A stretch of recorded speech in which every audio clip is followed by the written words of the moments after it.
Minha noiva me deixou parado no altar por causa do ex dela, que apareceu bem antes da cerimônia.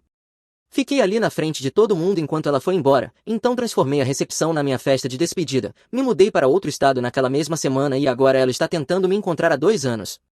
Certo, Reddit, apertem os cintos porque essa história é absolutamente insana, e meu amigo Jake me convenceu de que ela precisava ser compartilhada.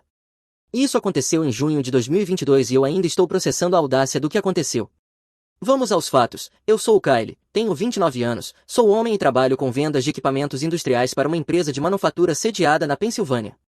Estou na mesma empresa desde que me formei, comecei em cargo de entrada e subi até gerente de contas, ao longo de 6 anos ganhei um dinheiro decente, tinha meu próprio condomínio fora de Pittsburgh, dirigi uma Ford F-150 do ano 2016 que já estava quitada e tinha um sólido 401k em andamento. Nada chamativo, mas estável e confortável.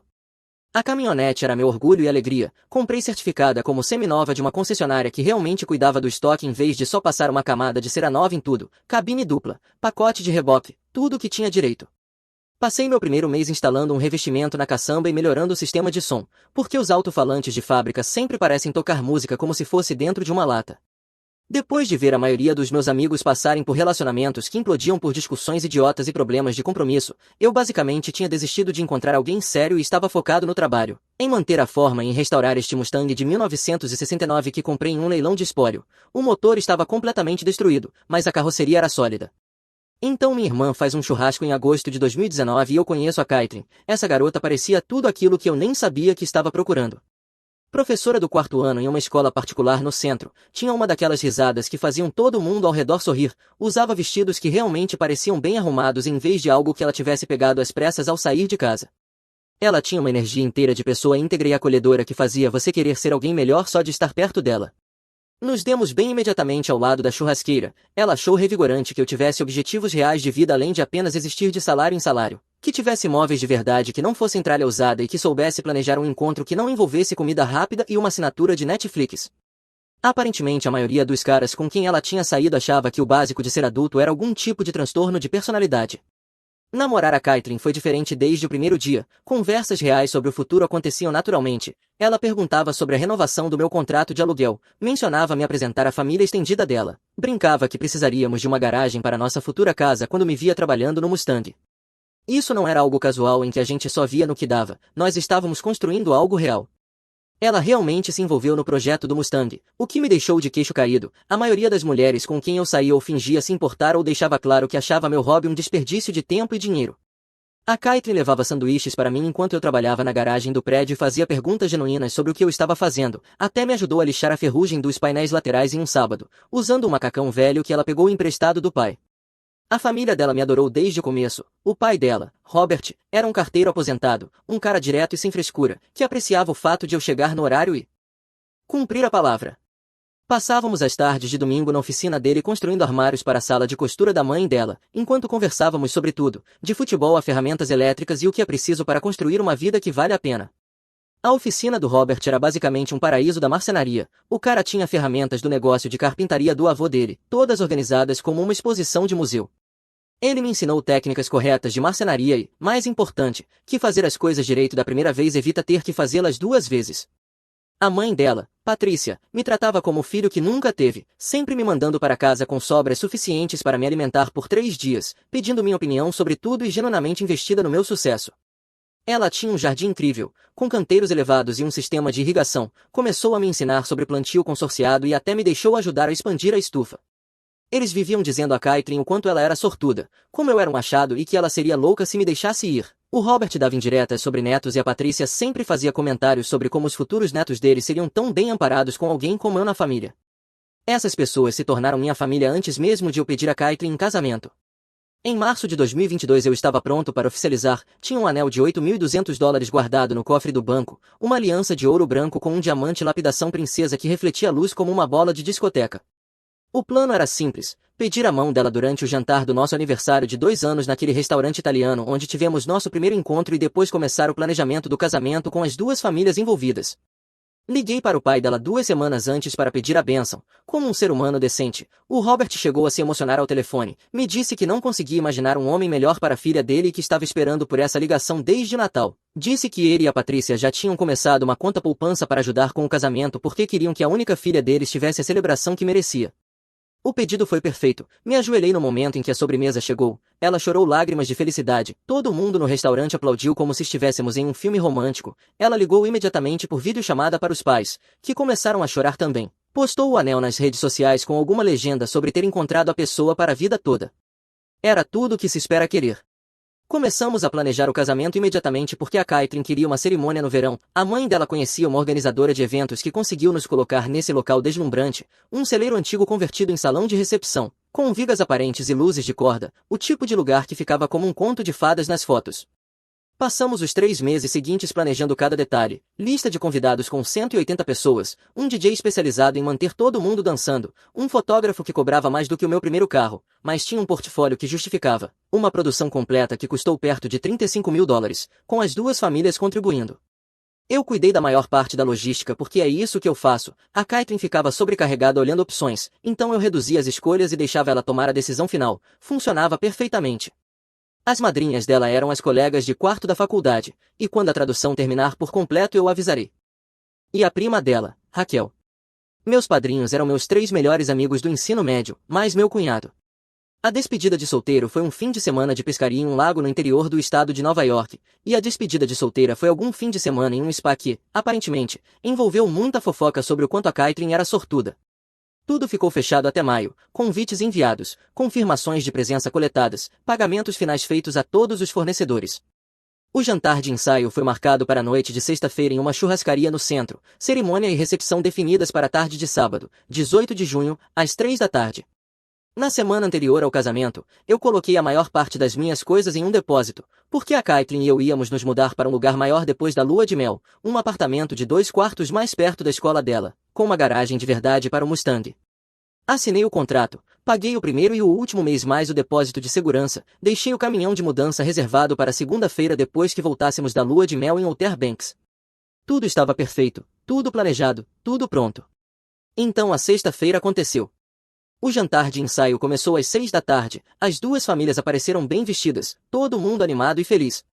Passamos pela cerimônia, pela logística com o celebrante, quem fica onde, quando a música entra, todo aquele estufe coreografado que faz casamentos parecerem suaves em vez de caóticos. A Caitlyn parecia distraída o tempo todo, ficava checando o telefone durante o ensaio, dando respostas sem entusiasmo quando as pessoas faziam perguntas. Achei que ela só estivesse nervosa com o grande dia, afinal nervosismo de casamento é normal. O jantar em si foi naquela churrascaria legal que escolhemos meses antes, reservamos a sala privada, pedimos um monte de entradas, todo o pacote completo. Meu pai fez um brinde falando de como estava orgulhoso, de como a Caitlyn era a filha que ele nunca teve, de como mal podia esperar para oficialmente recebê-la na nossa família. O Robert se levantou e falou sobre ver a filhinha dele crescer e como ele sabia desde o primeiro dia que eu era o cara certo para ela. A Caitlyn mal tocou na comida, só empurrava no prato enquanto olhava para o telefone debaixo da mesa, como se achasse que ninguém ia perceber. Você está bem? Perguntei baixinho enquanto todo mundo falava. Sim, só cansada, semana longa na escola fechando o semestre. Justo, crianças do 4º ano ficam selvagens no fim do ano, eu entendo. Mas então o telefone dela vibrou e eu vi o rosto dela ficar completamente branco. Ela se desculpou e foi ao banheiro e ficou fora por uns 15 minutos. Quando voltou, os olhos estavam vermelhos como se tivesse chorado muito. O que aconteceu? Perguntei. Nada, só emocionada com a manhã, lágrimas de felicidade. Eu devia ter insistido mais, devia ter exigido saber o que realmente estava acontecendo, mas não quis fazer uma cena na frente de todo mundo, então deixei passar, bandeira vermelha número 1 ignorada. Saímos do jantar por volta das 9 da noite. A tradição diz que noivo e noivo não se veem na noite anterior, então eu voltei para a casa do meu amigo Jake, onde eu ia dormir, e ela foi para a casa dos pais, onde todas as madrinhas estavam ficando. Cara, pronto para amanhã? O Jake perguntou enquanto a gente assistia TV e comia a pizza que sobrou. Tão pronto quanto vou estar, passei 2 meses garantindo que cada detalhe estivesse perfeito. A Caitlyn parecia meio estranha hoje à noite, você reparou? Nervos de casamento, ela vai ficar bem amanhã. O Jake me deu um olhar como se quisesse dizer outra coisa, mas decidiu não dizer. Olhando agora para trás, eu me pergunto se ele viu algo que eu não quis ver. Meu telefone vibrou por volta da meia-noite, mensagem da Caitlin dizendo eu te amo tanto, amanhã vai ser perfeito. Respondi eu também te amo, mal posso esperar para casar com você, dorme bem. A última conversa normal que tivemos. Acordei às 7 da manhã de sábado no quarto de hóspedes do Jake, peguei meu terno no armário, feito sob medida, cinza carvão, que custou mais do que eu queria admitir, mas ficou elegante o suficiente para justificar. Tomei banho, me arrumei, chequei o telefone, nada da Caitlin, o que era normal, ela provavelmente estava lidando com cabelo, maquiagem e o caos das madrinhas. Eu e os caras tomamos café da manhã em um diner, matamos algumas horas e fomos para o local por volta do meio-dia. A cerimônia só seria às 3 da tarde, mas eu queria chegar cedo para garantir que tudo estivesse montado corretamente. O local estava incrível, alguém claramente estava lá desde o amanhecer deixando tudo perfeito. Cadeiras brancas em fileiras organizadas de frente para um arco de madeira coberto de flores, luzes de corda penduradas nas vigas mesmo sendo de dia, mesas na área da recepção todas arrumadas com centros de mesa e cartões de lugar, tudo exatamente como planejamos.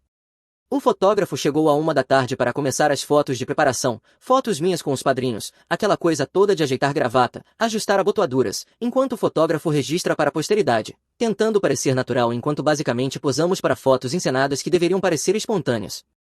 Por volta das 2 da tarde os convidados começaram a chegar, enchendo as cadeiras brancas fila por fila, minha família de um lado, a família dela do outro, exatamente como ensaiamos.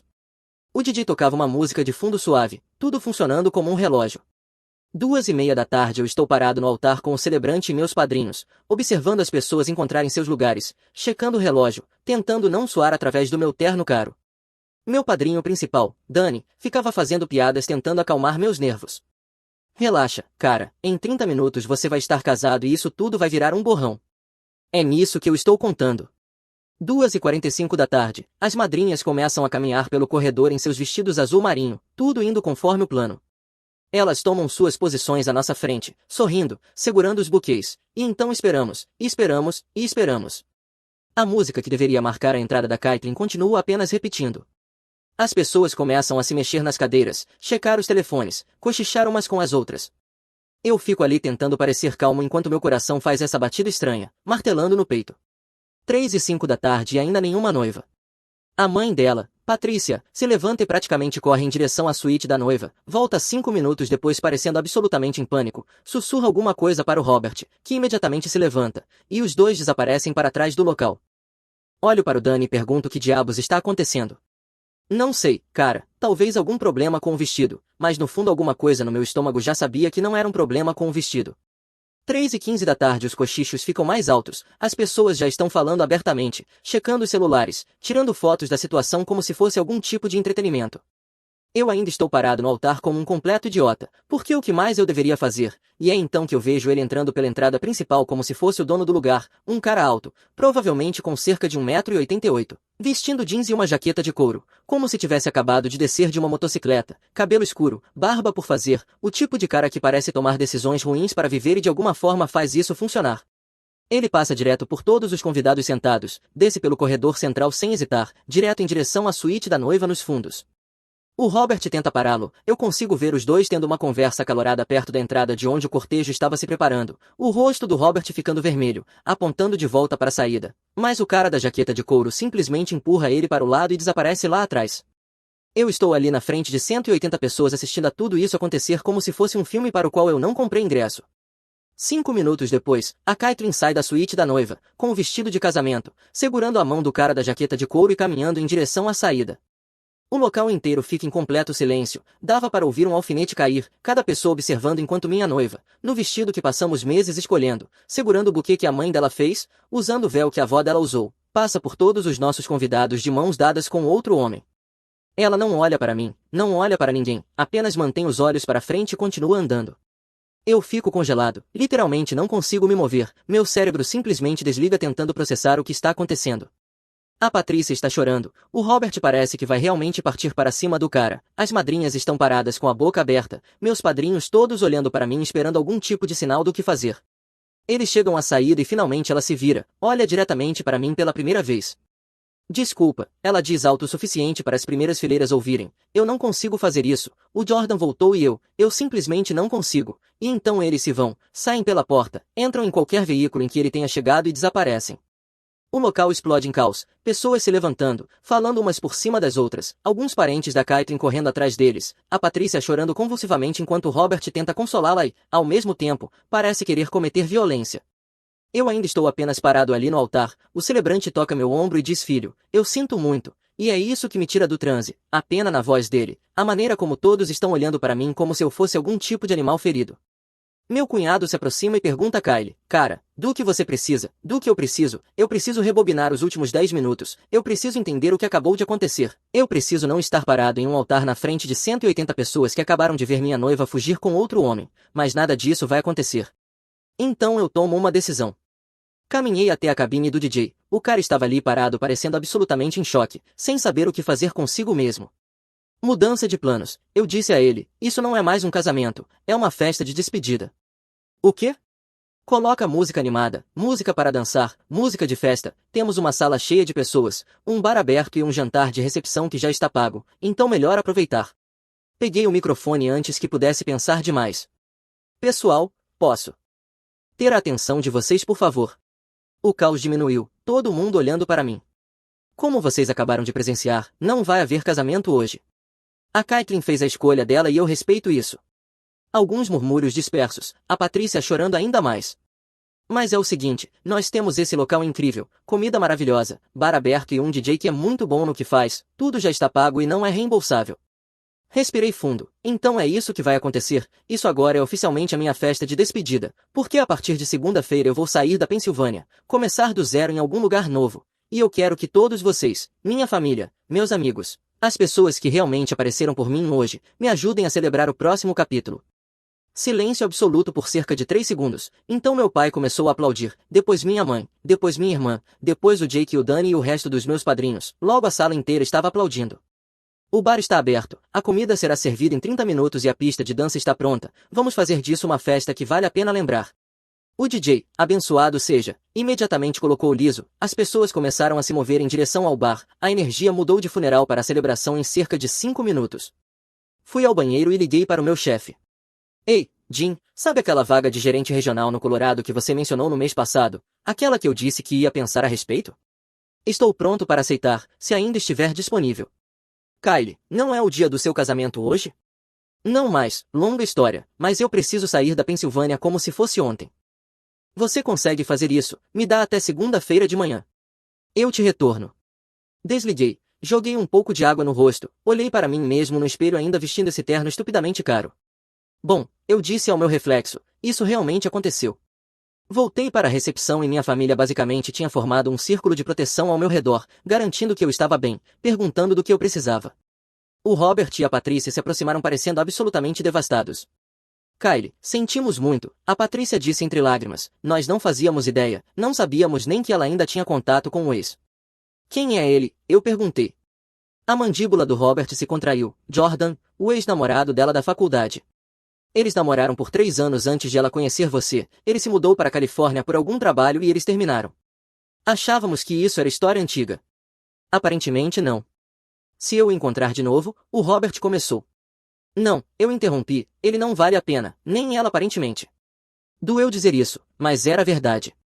A festa acabou ficando bem animada, as pessoas estavam dançando, bebendo, comendo aquele jantar incrível servido em pratos, que algum pobre pessoal do buffet teve que servir enquanto ainda processava o drama que tinha acabado de presenciar. O fotógrafo ficou e tirou fotos, disse que foi o evento mais memorável que ele já tinha registrado. Por volta das 8 da noite, depois que a maioria dos parentes mais velhos já tinha ido embora, meus amigos me convenceram a fazer um discurso.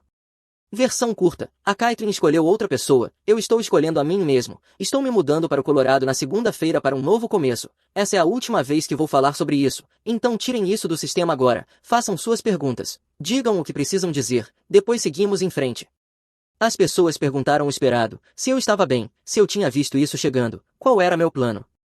Respondi honestamente, não, eu não estava bem, mas ficaria, não, eu não vi chegando porque aparentemente sou péssimo em ler sinais, e meu plano era sair da Pensilvânia e nunca olhar para trás. Há novos começos, meu pai disse levantando o copo, há novos começos, todos repetiram.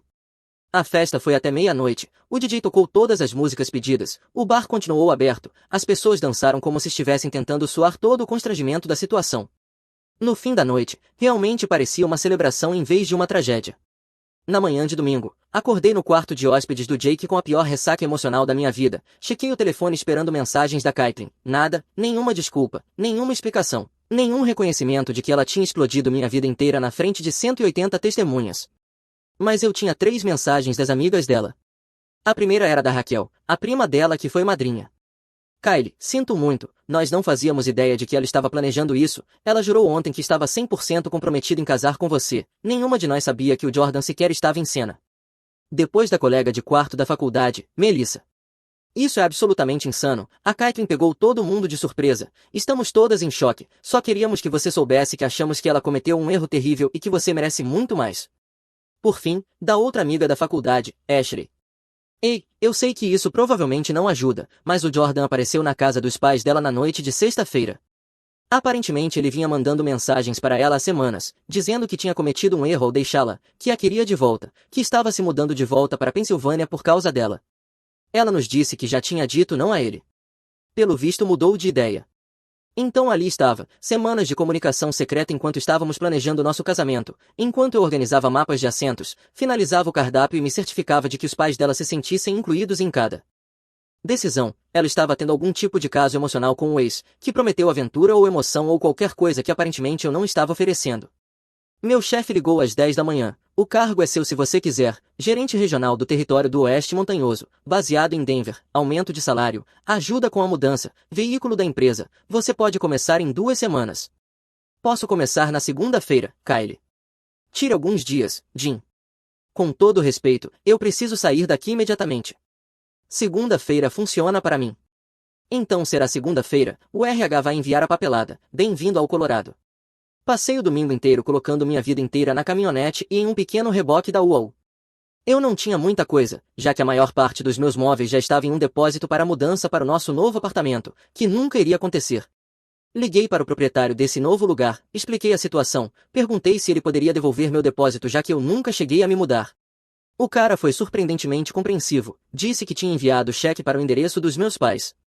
Minha família veio ajudar a arrumar tudo, ninguém sabia o que dizer, então só trabalhavam, carregando caixas, embrulhando pratos, tirando quadros da parede. Minha mãe ficava tentando me fazer comer alguma coisa, mas eu não tinha apetite nenhum. Você vai mesmo embora? Minha irmã perguntou. Não tem mais nada para mim aqui. E seu trabalho, seus amigos, o Mustang? Vou levar a caminhonete, pedir demissão do emprego porque já tenho outro melhor, e o Jake vai guardar o Mustang na garagem dele até eu descobrir como levá-lo para o Colorado. Amigos podem visitar, mas eu não posso ficar aqui. O Robert e a Patrícia apareceram por volta das 3 da tarde. A Patrícia ainda estava chorando, o Robert parecia ter envelhecido 10 anos da noite para o dia. Queríamos devolver isso, o Robert disse me entregando um cheque da conta poupança deles para o casamento. Sabemos que não cobre tudo, mas era o que tínhamos separado. Fiquem com isso, eu disse. Kylie, por favor, nós nos sentimos responsáveis. Vocês não são. Vocês criaram a filha de vocês da melhor forma possível. O que ela escolheu fazer não é culpa de vocês. A Patrícia me abraçou por 2 minutos inteiros, chorando no meu ombro. Você sempre será família para nós, não importa o que aconteça. Se algum dia precisar de qualquer coisa, em qualquer lugar, você nos liga. Eu vou. Às 7 da noite de domingo, tudo que eu possuía estava empacotado. Me despedi dos meus pais, da minha irmã, dos meus amigos, prometi manter contato, quis dizer isso naquele momento, mas também sabia que as coisas desapareceriam com o tempo depois que eu fosse embora. O Jake me acompanhou até a caminhonete. Cara, ainda não acredito que isso aconteceu. Somos 2. Você vai ficar bem lá fora. Eventualmente. Só preciso de distância de tudo isso. Me liga quando chegar lá. E ei, o Mustang está seguro comigo. Quando você estiver pronto para terminar a restauração, eu te ajudo a transportar. Valeu, irmão. Saí da casa do Jake às 8 da noite, peguei a estrada em direção ao oeste, vi a Pensilvânia desaparecer no retrovisor e não olhei para trás. A viagem até Denver levou 2 dias inteiros, com paradas para dormir na caminhonete em áreas de descanso. Tive muito tempo para pensar, muito tempo para reviver cada momento do relacionamento, procurando sinais que eu deixei passar. A maneira como ela tinha ficado distante no último mês, a forma como começou a falar sobre querer viajar mais, ver mais do país, não ficar presa a um único lugar, a forma como mencionou Jordan exatamente 2 vezes de passagem, nas 2 dizendo que ele era apenas um velho amigo ligando da Califórnia. Eu devia ter sabido, devia ter insistido mais quando as coisas começaram a sair do eixo, mas, sendo sincero, parte de mim ficou aliviada. Melhor descobrir quem ela realmente era antes do casamento do que depois, melhor ser humilhado na frente de 180 pessoas do que me divorciar em um ano quando ela decidisse que a vida de casada era entediante demais. Cheguei a Denver na tarde de segunda-feira. A empresa tinha me colocado em um apartamento corporativo temporário enquanto eu procurava algo permanente. Me apresentei no escritório regional na manhã de terça-feira e mergulhei no trabalho como se minha vida dependesse disso. Novo território, novas contas, novos desafios, exatamente o que eu precisava. O primeiro mês em Denver passou como um borrão. Trabalhei 12 horas por dia aprendendo o território, conhecendo clientes, estabelecendo relacionamentos, voltava para um apartamento vazio e desabava na cama, repetia tudo no dia seguinte. Não postei nada nas redes sociais, não atualizei status de relacionamento, não reconheci o que tinha acontecido, exceto por dizer aos meus novos colegas de trabalho que eu tinha me mudado recentemente da Pensilvânia para um novo começo. Meus pais ligavam toda semana perguntando como eu estava, eu dava a mesma resposta todas as vezes, bem, ocupado, me ajustando. O Jake me mandava atualizações sobre o Mustang e sobre a vida em casa. Aparentemente a Caitlin e o Jordan duraram exatamente 3 semanas antes de ele decidir que a Pensilvânia era pequena demais para ele e voltar para a Califórnia. Ela tentou ligar para o Jake pedindo meu novo número, ele mandou ela catar coquinho, cara. Ela apareceu na casa dele chorando na semana passada, ele me contou em uma das nossas ligações, choradeira completa, dizendo que tinha cometido o maior erro da vida dela, implorando para que ele dissesse como entrar em contato comigo. O que você disse? Disse a ela que você seguiu em frente e que ela também deveria. Ela tentou aquela coisa de mais a gente ia se casar, e eu lembrei que foi ela quem fugiu do casamento. Não é mais problema seu. Ela disse mais alguma coisa? Só ficou dizendo que não percebeu o que tinha até perder, que o Jordan prometeu aventura e emoção, mas acabou sendo só um cara desempregado morando no quarto extra de um amigo. Clássico. Eu devia ter sentido alguma coisa ao ouvir isso, talvez satisfação ao ver o karma alcançando ela, mas não senti nada. No segundo mês em Denver, comecei de fato a viver em vez de apenas existir. Entrei em uma academia, comecei a fazer trilhas todo fim de semana, explorei a cidade. O Colorado era incrível, montanhas por todos os lados, cervejarias artesanais em cada esquina, pessoas amigáveis sem serem invasivas. Conheci um grupo de caras em um encontro de trilha que virou minha nova turma. Ninguém sabia do meu passado e eu não me oferecia para contar, eu só aparecia, fazia o percurso, depois comíamos juntos, coisas normais. Comecei a sair casualmente por volta do terceiro mês, nada sério, só cafés e jantares, deixando claro desde o início que eu não estava procurando nada pesado. A cena de encontros em Denver era completamente diferente da Pensilvânia. As mulheres aqui pareciam mais independentes, menos preocupadas com prazos e planos de casamento. Uma garota com quem saí, a Lauren, me perguntou diretamente no nosso terceiro encontro, então qual é a sua história? Você parece ótimo, mas tem esse muro aí. Me mudei para cá 6 meses atrás vindo da Pensilvânia, tive umas coisas de relacionamento que não deram certo, só estou indo devagar. Saímos por alguns meses antes de decidir em comum acordo que éramos melhores como amigos. Ela me apresentou ao círculo social dela, o que levou a mais amizades, lentamente construindo uma vida real no Colorado. O trabalho estava indo incrivelmente bem, bati minhas metas de vendas por 3 trimestres seguidos, recebi reconhecimento da matriz, até fui enviado para um programa de treinamento de liderança em Chicago. A promoção a gerente regional estava se mostrando a melhor decisão de carreira que eu já tinha tomado. Enquanto isso, meu telefone continuava silencioso. A Caitlin nunca conseguiu meu novo número, nunca me encontrou nas redes sociais, eu tinha desativado tudo ligado à Pensilvânia, nunca me rastreou, pelo que eu sabia. Ela não fazia ideia de onde eu tinha ido, exatamente como eu queria. Quando completei 1 ano, eu tinha reconstruído completamente minha vida, novo trabalho que eu amava, novos amigos, novos hobbies, novas rotinas, comprei um condomínio em um bairro onde eu realmente queria morar e até comecei a namorar seriamente alguém, a Ashley, uma enfermeira do hospital local que conheci por meio de amigos em comum. A Ashley era o oposto da Caitlin em tudo o que importava, independente, direta, tinha a própria vida completa da qual eu era convidado a fazer parte, em vez de ser esperado que eu construísse tudo ao redor dela. Estávamos juntos há 6 meses e as coisas eram confortáveis sem serem sufocantes. Ela sabia sobre a Pensilvânia, mas não os detalhes, apenas que eu tinha saído de um relacionamento ruim e me mudado para o oeste por causa do trabalho. Não pressionou por mais informações, o que eu apreciei. O Jake ligou numa tarde enquanto eu fazia trilha com a Ashley. Cara, você não vai acreditar nisso, mas preciso te contar. A Caitlin entrou em modo detetive total tentando te encontrar. Como assim? Ela tem mandado mensagem para todo mundo que a gente conhece do ensino médio perguntando se alguém ouviu falar de você. Apareceu 2 vezes na casa dos seus pais, mas eles mandaram ela embora. Ligou para o seu antigo trabalho, mas eles não deram nenhuma informação. Ela está realmente tentando te rastrear. Por quê? Pelo que eu ouvi pelos boatos, o Jordan deixou ela de novo depois que ela o aceitou de volta pela segunda vez. O cara aparentemente tem problemas de compromisso ou algo assim. Agora ela se convenceu de que você foi o que escapou e que ela precisa consertar as coisas. Eu ri, não consegui evitar. Não é assim que isso funciona. Eu sei disso, você sabe disso, mas aparentemente ela não. A mãe dela, Patrícia, ligou para sua mãe na semana passada praticamente implorando pelo seu contato. Sua mãe disse absolutamente não e que a Caitlyn precisava seguir em frente. Ótimo, só queria te avisar caso ela de alguma forma te encontre, a garota parece bem determinada. Obrigado pelo aviso. Desliguei e contei para Ashley a versão resumida. Ela arqueou a sobrancelha, então sua ex-noiva, que te deixou no altar, agora está tentando te encontrar depois que o outro relacionamento dela fracassou, aparentemente. E você vai ignorar ela completamente se ela te encontrar, certo? Óbvio. Ótimo, porque isso é um comportamento insano e você não deve absolutamente nada a ela. O segundo aviso veio da minha irmã 2 meses depois. Kylie, a Caitlyn de alguma forma conseguiu meu número e tem me mandado mensagens perguntando onde você está. Eu bloqueei ela, mas queria que você soubesse que ela ainda está procurando. Ela disse o que quer?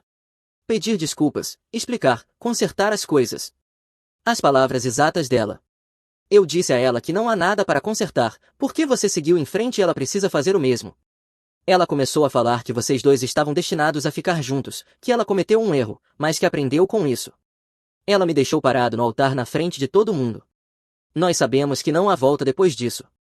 Está falando para o coro aqui. Só fique atento, ela parece bem obcecada em te encontrar. O terceiro sinal veio do Robert, de todas as pessoas. Ele me mandou uma mensagem do nada.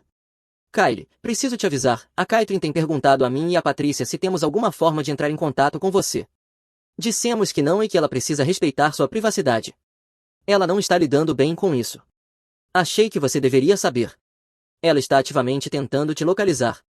Eu apreciei a lealdade do Robert. Ele sempre foi um cara bom que acabou com uma filha que não valorizava as coisas certas. Mas eu não estava preocupado.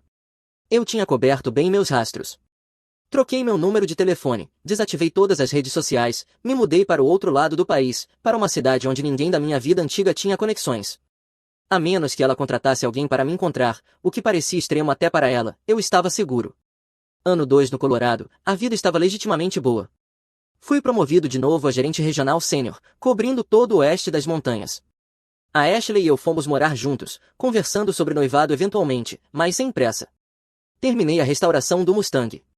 O Jake finalmente enviou o carro, e eu passei 6 meses fazendo o trabalho final na garagem do meu condomínio. A vida estava estável, feliz, tranquila. Então minha mãe ligou com a voz tensa. Filho, a Caitlyn me encontrou no Facebook e me mandou uma mensagem enorme implorando para que eu repassasse as informações de contato dela para você. Eu não respondi, mas queria que você soubesse que ela está escalando. O que a mensagem dizia? Muito pedido de desculpa, muito eu mudei, muito implorar por outra chance. Disse que sabe que não merece, mas que precisa pelo menos falar com você para explicar tudo. Eu não vou encaminhar. Ótimo. Obrigado pelo aviso. Mas então as mensagens começaram a chegar por outros canais. O Jake recebeu uma mensagem no Facebook pedindo que dissesse a mim que a Caitlyn estava arrependida e queria conversar. Minha irmã recebeu um correio de voz no telefone do trabalho, de alguma forma, pedindo para repassar um recado. Até meu antigo colega de quarto da faculdade foi contatado pelo LinkedIn. Ela estava jogando uma rede ampla, tentando encontrar qualquer pessoa que pudesse saber como chegar até mim. A mais preocupante veio do meu pai. Filho, a Caitlyn apareceu na nossa casa de novo ontem. Sua mãe chamou a polícia. Ela recebeu uma advertência por invasão e foi instruída a não voltar. Isso está saindo do controle. Ela disse o que queria? A mesma coisa que tem dito a todo mundo, que cometeu um erro, que está arrependida, que precisa falar com você. Sua mãe disse a ela, sem rodeios, que você seguiu em frente com sua vida e que ela precisa fazer o mesmo. Ela começou a chorar na nossa varanda dizendo que a vida dela desmoronou sem você. Isso não é meu problema. Eu sei, estamos lidando com isso. Só queria que você soubesse caso ela de alguma forma te encontre no Colorado. Isso parecia improvável. Eu tinha sido cuidadoso. Mas então recebi um pedido de conexão no LinkedIn de uma conta sem foto e com um nome genérico. Cliquei e o único detalhe era que a pessoa trabalhava com aconselhamento de relacionamentos em Denver. Imediatamente suspeito. Recusei e bloqueei. 3 dias depois, outro pedido. Mesmo perfil vago, mesma localização em Denver, nome genérico diferente. Bloqueei de novo. Então a Ashley chegou do trabalho parecendo preocupada. Algo estranho aconteceu hoje. Uma mulher entrou no pronto-socorro perguntando se eu conhecia o Kyle Morrison, que trabalhava com vendas de equipamentos industriais. Disse que era uma velha amiga tentando se reconectar. Meu estômago afundou. O que você disse a ela? Eu disse que não conhecia ninguém com esse nome e que não podia fornecer informações pessoais de funcionários ou pacientes de qualquer forma.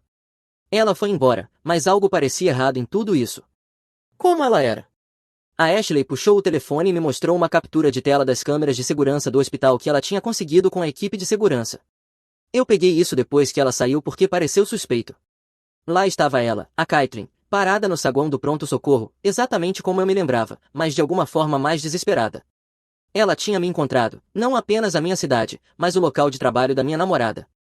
Essa é minha ex-noiva, eu disse a Ashley, a que me deixou no altar. Os olhos da Ashley se arregalaram. Você está brincando. Queria estar. Ela tem tentado me rastrear há mais de um ano. Pelo visto, finalmente conseguiu. O que você vai fazer? Absolutamente nada. Se ela aparecer aqui, chamamos a polícia. Se ela entrar em contato comigo diretamente, eu bloqueio. Ela fez a escolha dela 2 anos atrás e eu segui em frente. Devemos nos preocupar? Tipo, ela é perigosa? Acho que não, só desesperada e delirante.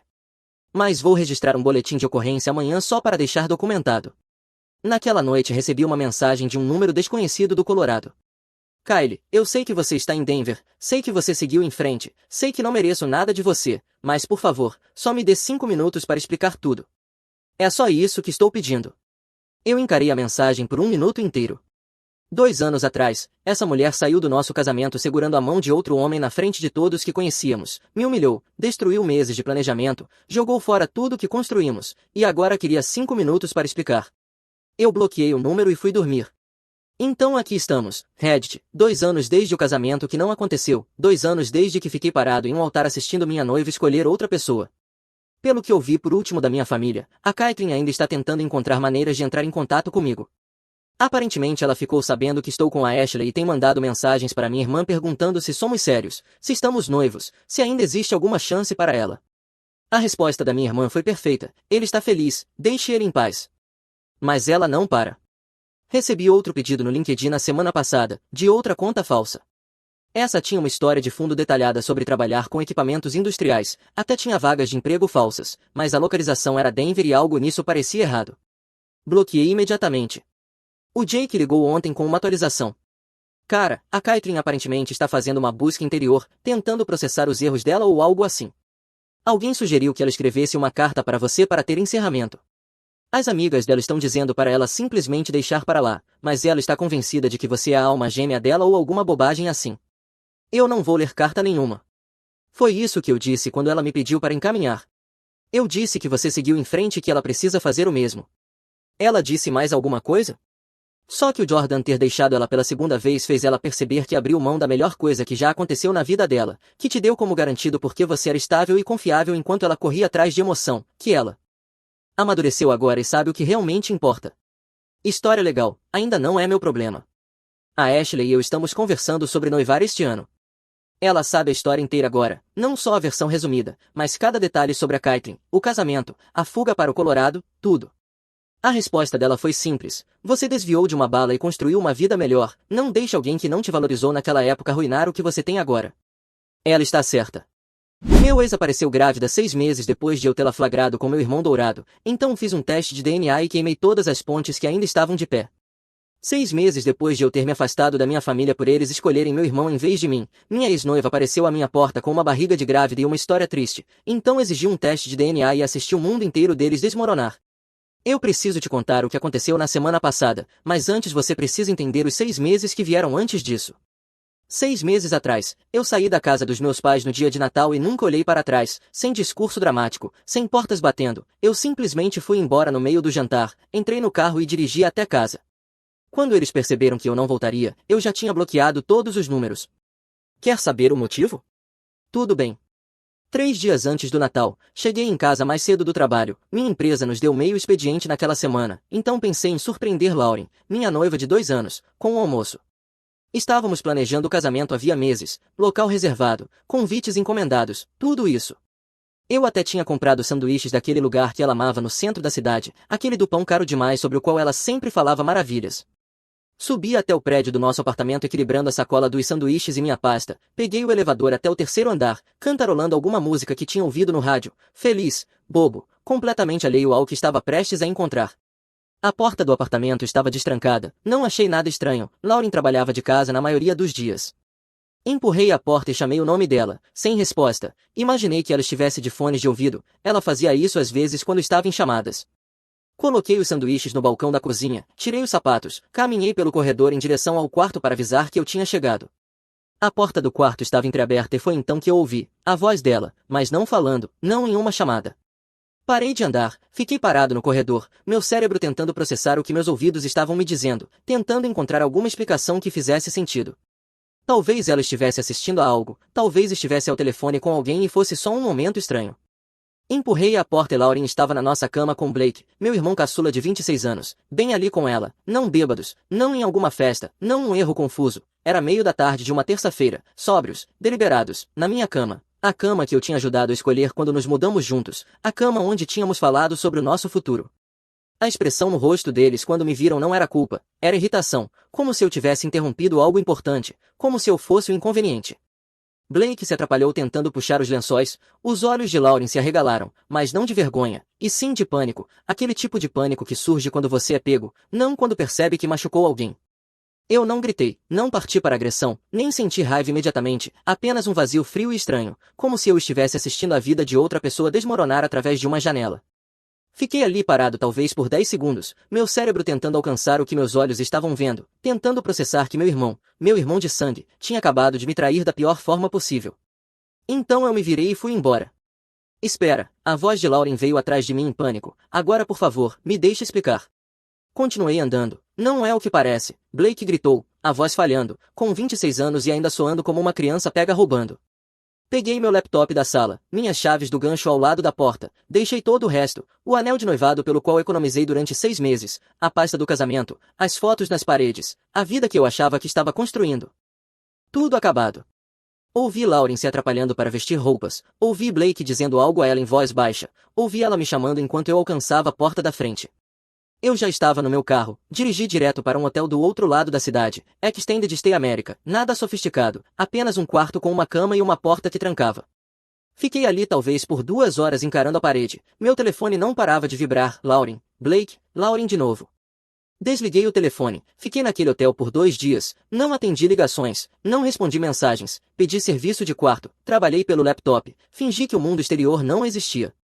No terceiro dia tive que fazer o check-out, não dava para me esconder para sempre.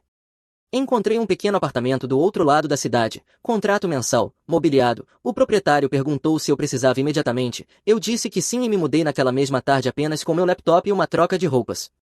Então começaram as ligações da minha família, minha mãe primeiro, querido, precisamos conversar sobre o que aconteceu, não atendi.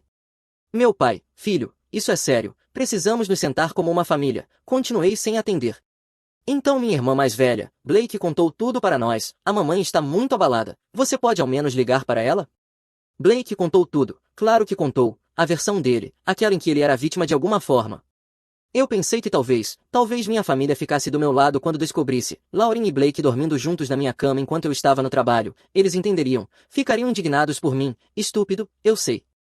Quando o Natal chegou, todo mundo já sabia. Meus pais ligaram e disseram que ainda precisávamos fazer o Natal em família. Disseram que o que quer que tivesse acontecido entre Lauren e eu era separado das obrigações familiares. Aquilo deveria ter sido minha primeira pista. Mesmo assim eu fui, entrei na casa dos meus pais carregando uma garrafa de cidro espumante e expectativa nenhuma. Disse a mim mesmo que ficaria no máximo 1 hora, apenas apareceria, mostraria o rosto, provaria que eu era a pessoa madura.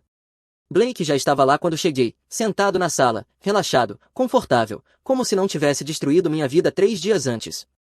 Minha mãe estava ocupada na cozinha, tirando travessas do forno, tinha feito o prato favorito dele, a lasanha especial dela, aquela que só fazia em aniversários e feriados. Meu pai deu um tapinha no ombro dele ao passar, bom te ver, filho. Minhas 2 irmãs conversavam com ele sobre o novo emprego em alguma startup, fazendo perguntas sobre o novo apartamento dele, rindo das piadas dele, normal, confortável, como se nada tivesse acontecido, como se eu fosse o estranho. Lauren não estava lá, pelo menos essa pequena misericórdia, embora parte de mim se perguntasse se eles também a tinham convidado e ela apenas teve o bom senso de recusar. Coloquei a cidra no balcão, minha mãe olhou para cima e me deu um sorriso tenso, ah que bom, Você veio, eu estava preocupada que você não viesse. Não estou feliz que você esteja aqui, não como você está aguentando. Apenas preocupada que eu não viesse e arruinasse o Natal perfeito da família dela. Eu aguentei cerca de 40 minutos, passei pelos aperitivos, fiz conversa fiada com meus tios e tias que não sabiam o que tinha acontecido, evitei contato visual com Blake do outro lado da mesa, então minha mãe trouxe à tona o casamento. Ela estava reabastecendo os copos de todo mundo, conversando sobre nada, quando se virou para mim e disse, casualmente como se fosse qualquer coisa, então vocês dois já resolveram as coisas. A mesa ficou em silêncio, eu olhei para ela. O que, eu e a Lauren? Ela disse como se eu estivesse sendo propositalmente obtuso. Vocês conversaram, resolveram o que quer que tenha acontecido? Não, eu disse, acabou. Meu pai suspirou, pousou o garfo com um tilintar que ecoou no silêncio. Você realmente vai jogar fora 2 anos por causa de um erro? Um erro. Aquelas duas palavras ficaram suspensas no ar. Todo mundo estava me olhando agora, esperando para ver como eu reagiria. Olhei para Blake, ele não encontrou meu olhar, apenas encarava o prato, empurrando a comida com o garfo. Você chama isso de um erro?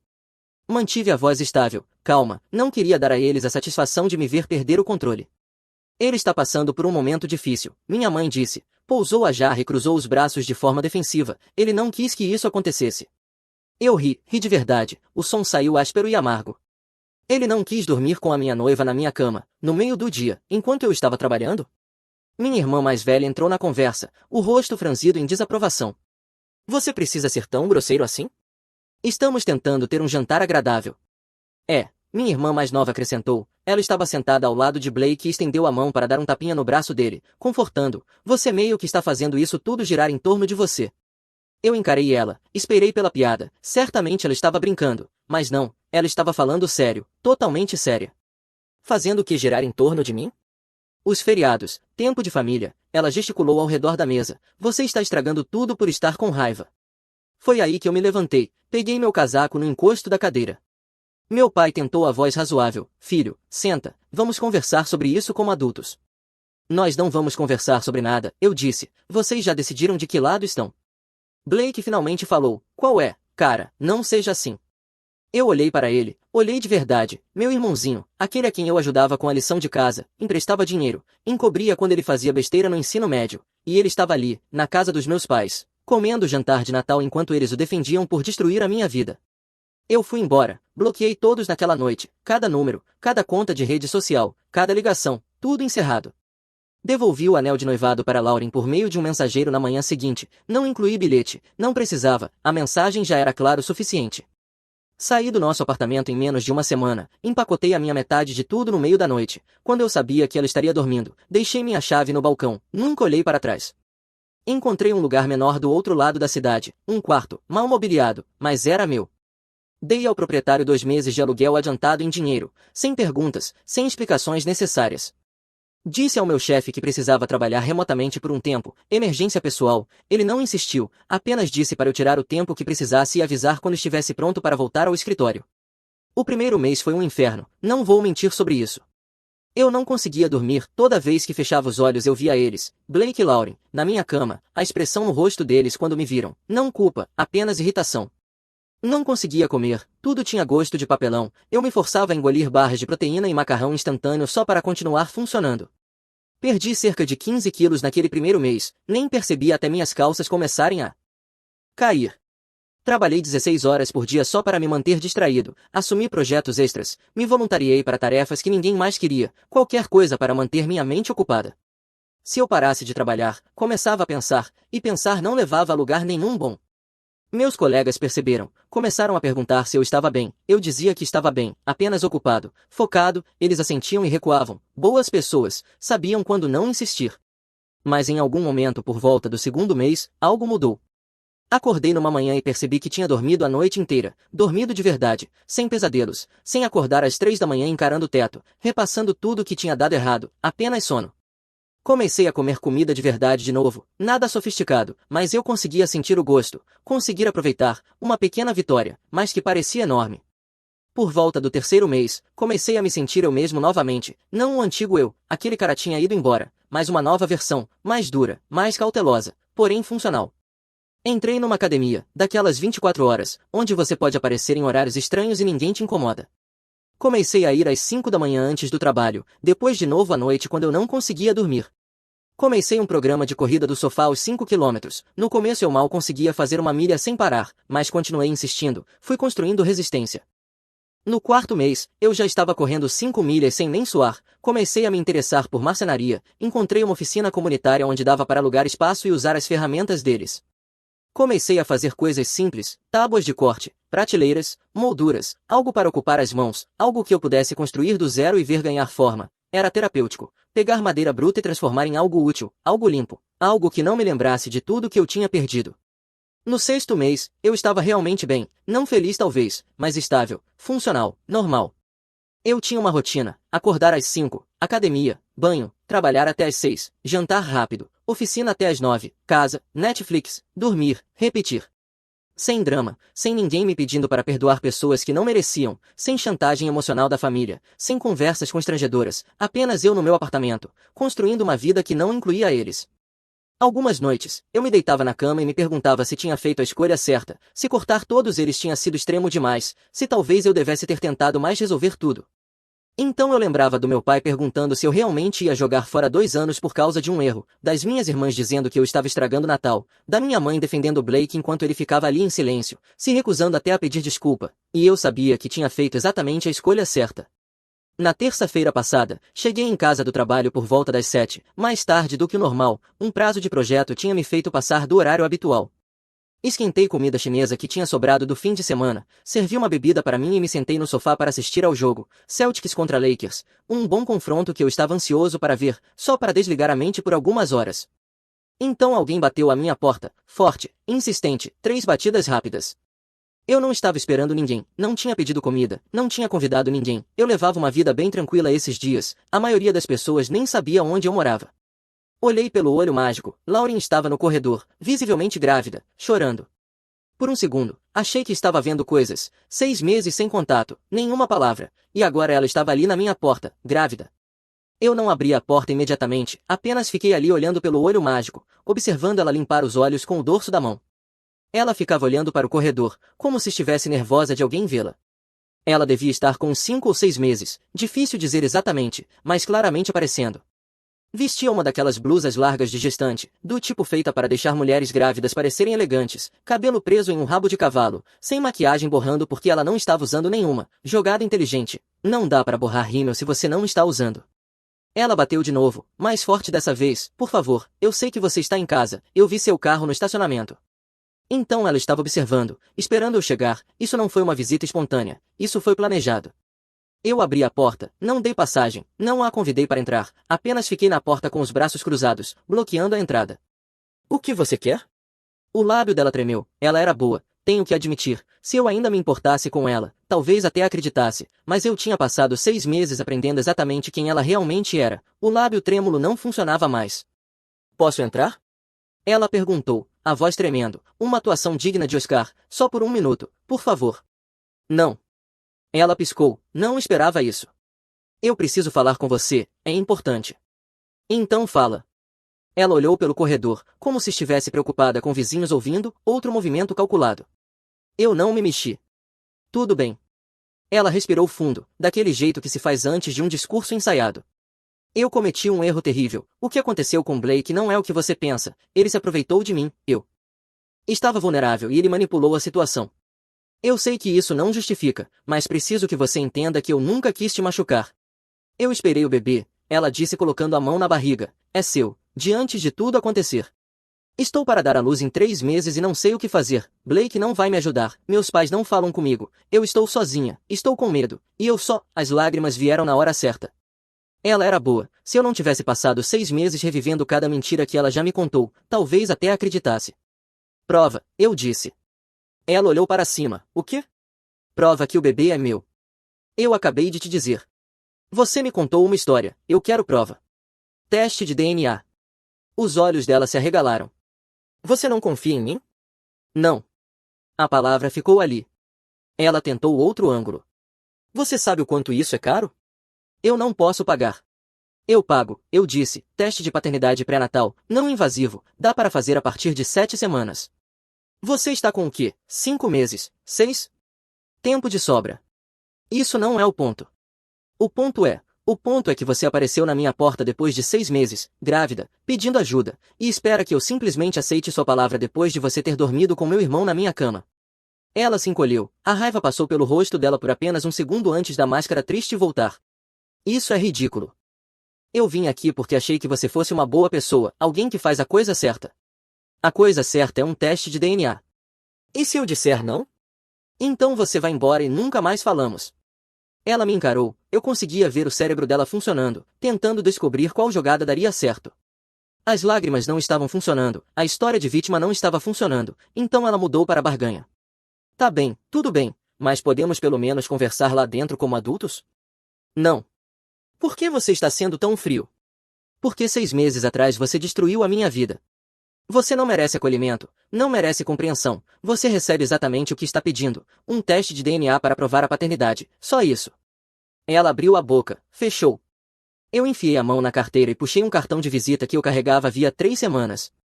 Sim, eu já tinha pesquisado isso, tinha a sensação de que algo assim poderia acontecer eventualmente.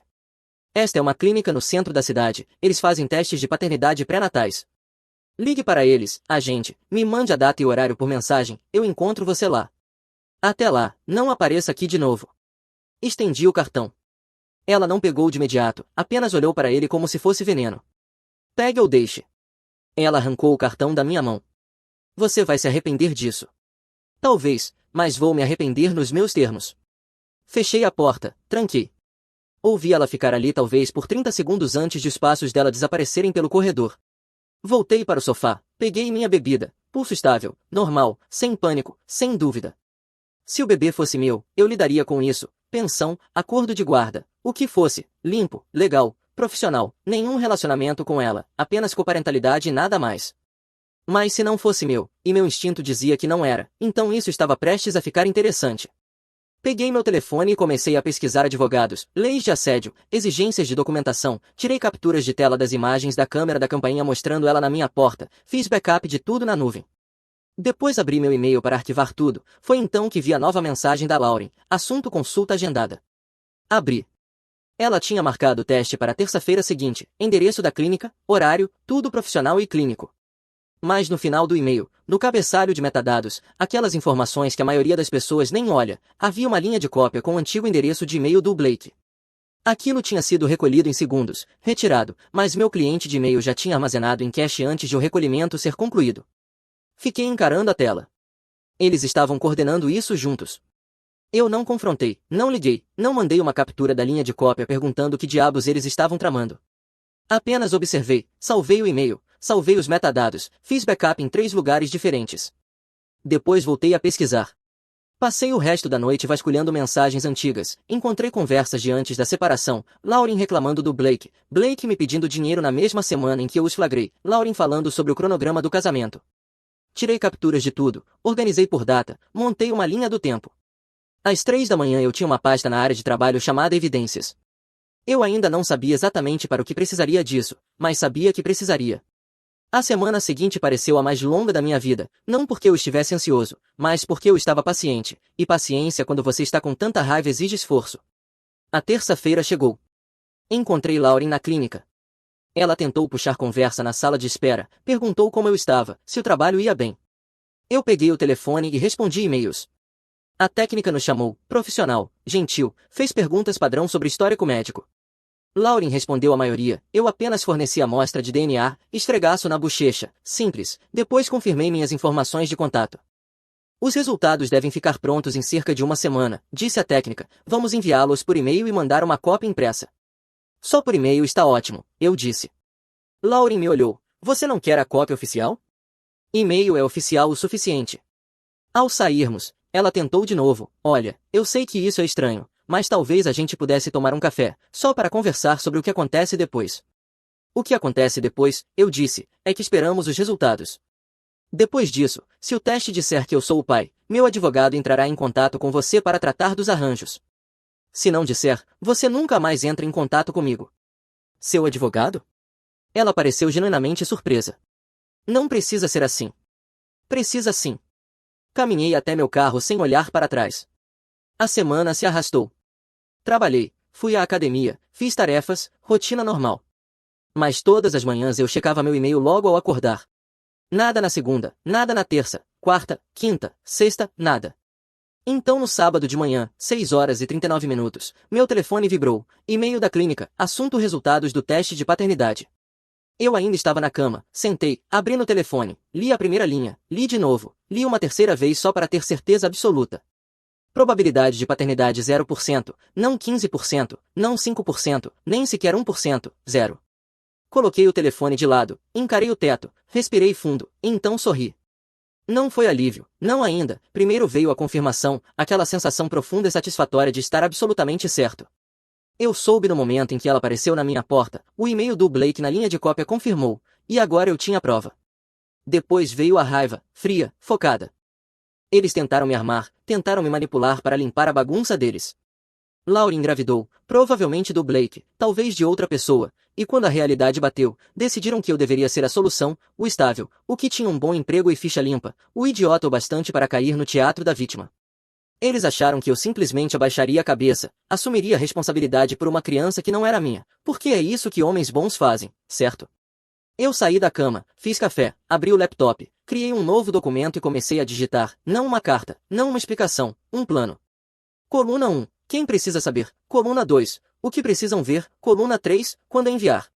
A lista foi crescendo. Meus pais, os dois, os mesmos que defenderam Blake no Natal, que disseram que eu estava exagerando, que queriam que eu resolvesse as coisas com Lauren, minhas irmãs, as que disseram que eu estava fazendo tudo girar em torno de mim, que tentaram me fazer sentir culpa por ter ido embora, Blake, obviamente, o grupo de família, aquele que eu tinha silenciado 6 meses antes, mas nunca saído, deixaria todos verem ao mesmo tempo, Jéssica, a namorada do Blake, a que ele vinha namorando havia 8 meses, a que não fazia ideia de que nada disso existia, família estendida, primos, tias, tios, todos que ficaram do lado do Blake ou me disseram que eu estava sendo duro demais. Abri um novo PDF, profissional, limpo, sem emoção. Página 1, resultados do teste de DNA, nomes ocultos, exceto o meu como suposto pai, o 0% destacado. Página 2, linha do tempo, datas, fatos, 19 de dezembro, descobri Lauren e Blake juntos. 25 de dezembro, a família ficou do lado deles. 26 de dezembro, cortei todo o contato. 18 de junho, Lauren apareceu à minha porta alegando gravidez. 25 de junho, teste de DNA realizado. 1º de julho, resultados recebidos. Página 3, capturas de tela, mensagens de antes da traição, prova do relacionamento, prova de que eles sabiam exatamente o que estavam fazendo. Página 4, um único parágrafo. 6 meses atrás, cortei contato com minha família após descobrir Blake e Lauren juntos na minha casa. Na semana passada, Lauren apareceu à minha porta alegando que eu era o pai do filho dela. Solicitei um teste de DNA. Os resultados estão anexados. Esta é a última vez que abordo esta situação, não me contatem. Sem acusações, sem drama, apenas fatos. Salvei o PDF, abri um novo e-mail, adicionei todos os endereços da minha lista, anexei o arquivo, assunto para sua informação. Meu cursor pairou sobre o botão enviar, um clique, só isso, um clique e toda a ponte ainda de pé viraria cinzas. Pensei na minha mãe, no meu pai, nas minhas irmãs, nos jantares em família, nos feriados, nos aniversários, tudo isso acabado. Depois pensei no Blake na minha cama, nos meus pais defendendo ele, nas minhas irmãs me chamando de cruel. Pensei na Lauren à minha porta chorando, pedindo ajuda com um bebê que não era meu. Eu cliquei em enviar. As confirmações de leitura começaram a aparecer, em 2 minutos eu vi surgirem na tela como peças de dominó caindo. A primeira resposta veio na marca de 4 minutos, da minha irmã mais nova. Que diabos é isso? 30 segundos depois, minha irmã mais velha, você está falando sério agora? Eu não respondi, apenas observei. Meu telefone começou a tocar, mãe, recusei, tocou de novo imediatamente, pai, recusei, depois minha irmã mais velha, recusei. 6 minutos depois, alguém encaminhou o e-mail para o grupo da família que eu tinha silenciado em dezembro. Tirei do silêncio só para assistir. 47 mensagens em 10 minutos. Isso é real? Alguém liga para ele. Isso tem que ser um erro. Meu Deus. A mensagem da minha mãe apareceu no minuto 12. Isso tem que ser falso. Blake jamais faria isso. Meu pai a interrompeu. Precisamos falar sobre isso como uma família. Todo mundo se acalma. Eu digitei uma única resposta e enviei no grupo. Não existe família, não mais. Silenciei de novo. Meu telefone vibrou. Número desconhecido. Quase não atendi, mas algo me fez atender. Alô, isso é real? Uma voz de mulher tremendo. Lauren está mesmo grávida do bebê do Blake? Jéssica, a namorada do Blake. De acordo com o teste de DNA, eu disse, não é meu, faço você mesma as contas. Ele me disse que eles nunca, a voz dela falhou, ele jurou que nada aconteceu depois daquela vez, disse que foi um erro e que tinha acabado. Não foi uma vez só e ele não acabou. Silêncio do outro lado, então, eu sou tão estúpida. Não, você confiou em alguém em quem não deveria, não é a mesma coisa. Você sabia que ela perguntou sobre mim? Não, não até algumas semanas atrás. Sinto muito que você esteja descobrindo assim, mas você merecia saber. Eu desliguei antes que ela pudesse responder, me senti mal por isso, mas não tinha energia para consolar o dano colateral do Blake.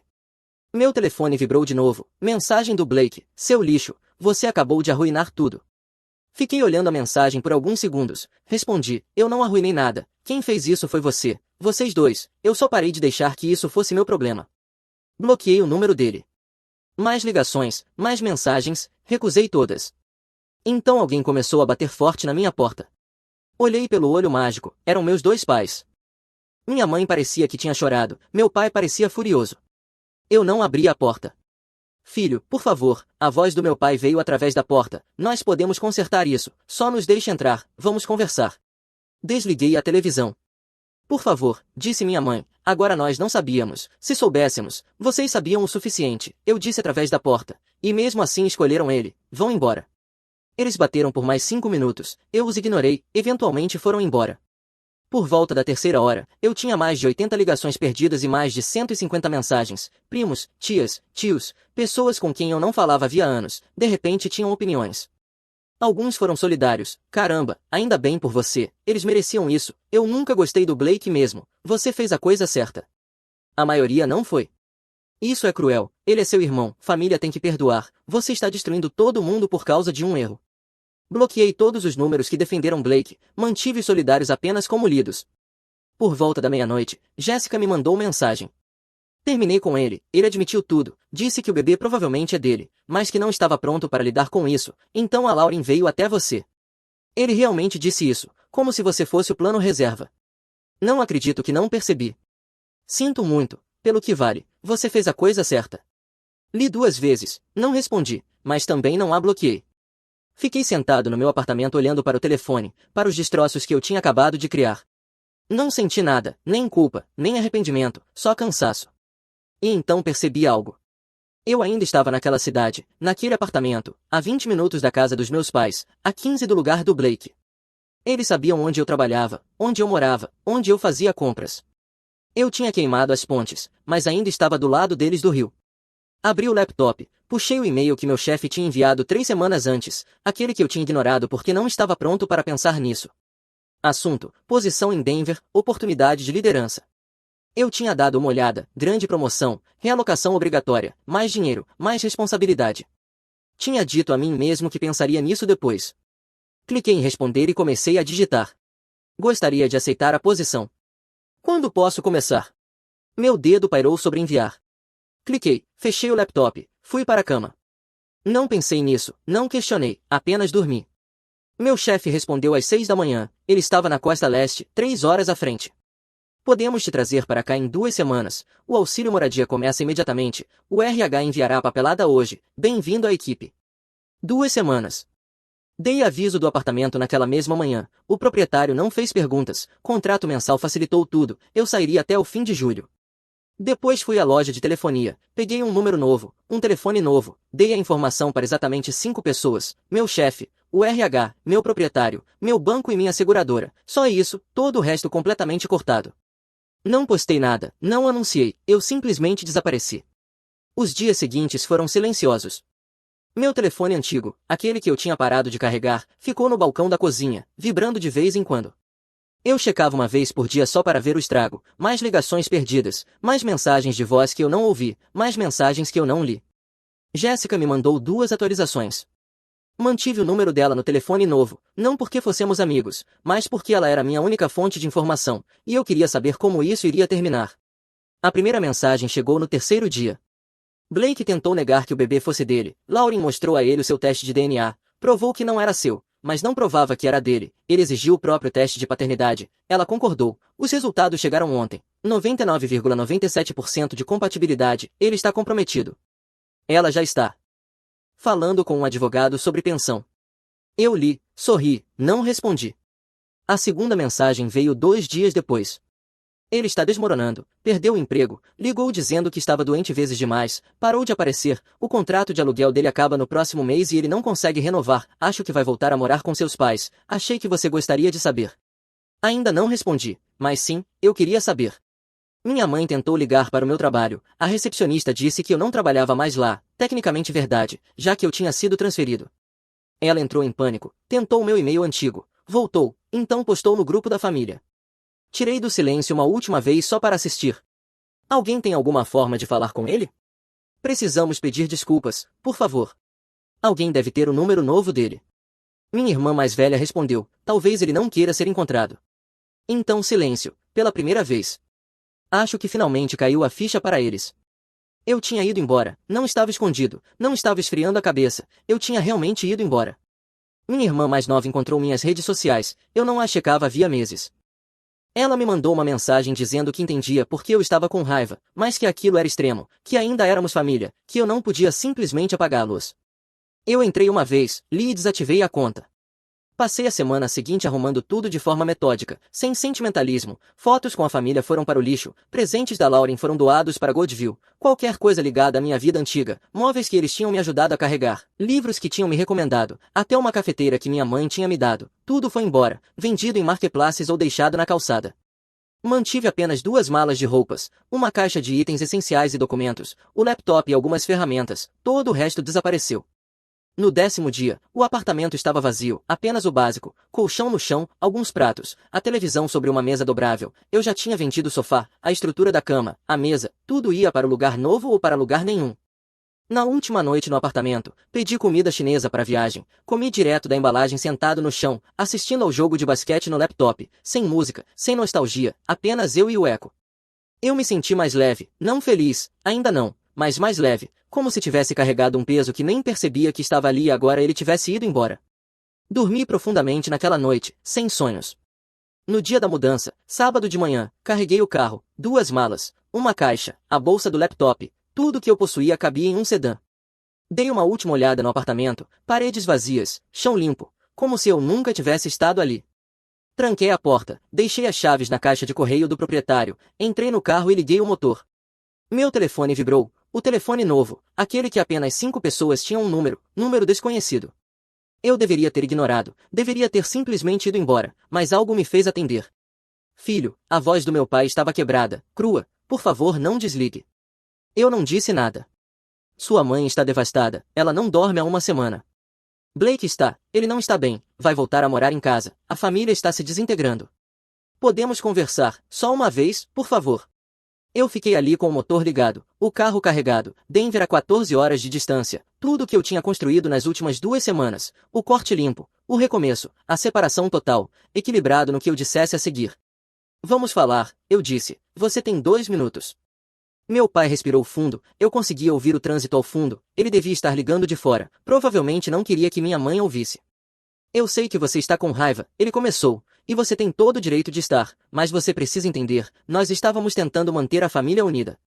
Blake cometeu um erro, sim, mas ele ainda é seu irmão. Nós achamos que, se conseguíssemos fazer todo mundo se acalmar, eu disse, ele fez o que fez. Você não está ligando porque entende o que fez, você está ligando porque está desconfortável com as consequências. Não é isso. É sim. Vocês não estão arrependidos de terem defendido Blake, estão arrependidos porque isso explodiu na cara de vocês. Vocês não estão arrependidos de terem me mandado perdoá-lo, estão arrependidos porque eu realmente fui embora. A mamãe não está chorando porque sente falta de ter todo mundo junto, ela está chorando porque percebeu que escolheu errado. Blake está sofrendo porque as ações dele finalmente o alcançaram, não porque ele tenha aprendido alguma coisa. E você, eu pausei, você está ligando porque agora a família parece mal, porque as pessoas estão fazendo perguntas, porque vocês não conseguem mais fingir que está tudo bem. Isso não é justo. Você tem razão, não é justo, nada nisso foi justo. Eu cheguei mais cedo em casa e encontrei meu irmão dormindo com a minha noiva, isso não foi justo. Eu apareci no Natal esperando apoio e fui culpado em vez disso, isso não foi justo. Lauren apareceu na minha porta grávida tentando me prender a criar o filho do Blake, isso não foi justo. Meu pai não respondeu. Vocês escolheram ele, eu disse, em todas as oportunidades, escolheram ele. Vocês me mandaram superar, perdoar, pensar na família, mas nunca, nenhuma vez, exigiram que ele assumisse responsabilidade, nunca disseram a ele que o que fez era imperdoável, vocês só queriam que eu ficasse quieto e facilitasse tudo para todo mundo. Nós estávamos tentando proteger vocês dois. Não, vocês estavam protegendo ele. Eu não precisava de proteção, eu precisava que minha família estivesse do meu lado, e vocês não estiveram. Ouvi ele soltar o ar. Então e agora? Você vai simplesmente desaparecer e nunca mais falar com a gente? Sim, é exatamente isso que eu vou fazer. Essa não é a pessoa que você é. Você não sabe mais quem eu sou, não sabe há 6 meses, e não vai descobrir agora. Por favor, só pensa, eu pensei nisso por 6 meses. Pensei quando vocês o defenderam no Natal, pensei quando Lauren apareceu grávida, pensei quando enviei a vocês os resultados do DNA, e estou pensando agora. Minha resposta é a mesma, acabou. Perde esse número, não me procure, não pergunte por mim, eu fui embora. Desliguei, bloqueei o número, desliguei o telefone e o joguei no banco do passageiro, engatei a marcha. A viagem até Denver levou 14 horas. Parei 2 vezes para gasolina e café, uma em algum lugar do Kansas, outra no leste do Colorado. Dormi no carro do lado de fora de Omaha porque estava cansado demais para continuar. Quando as montanhas começaram a aparecer à distância, acordei ao amanhecer, peguei mais café e segui viagem. Em algum ponto, por volta da 10ª hora, ao cruzar para o Colorado, percebi que estava sorrindo, sorrindo de verdade, não porque eu tivesse vencido, não porque tivesse me vingado, mas porque eu estava indo em direção a algo, em vez de fugir de algo. Denver era limpa, organizada, montanhas ao fundo. O trabalho era intenso, horas longas, curva de aprendizado íngreme, mas eu gostei, o desafio me mantinha focado.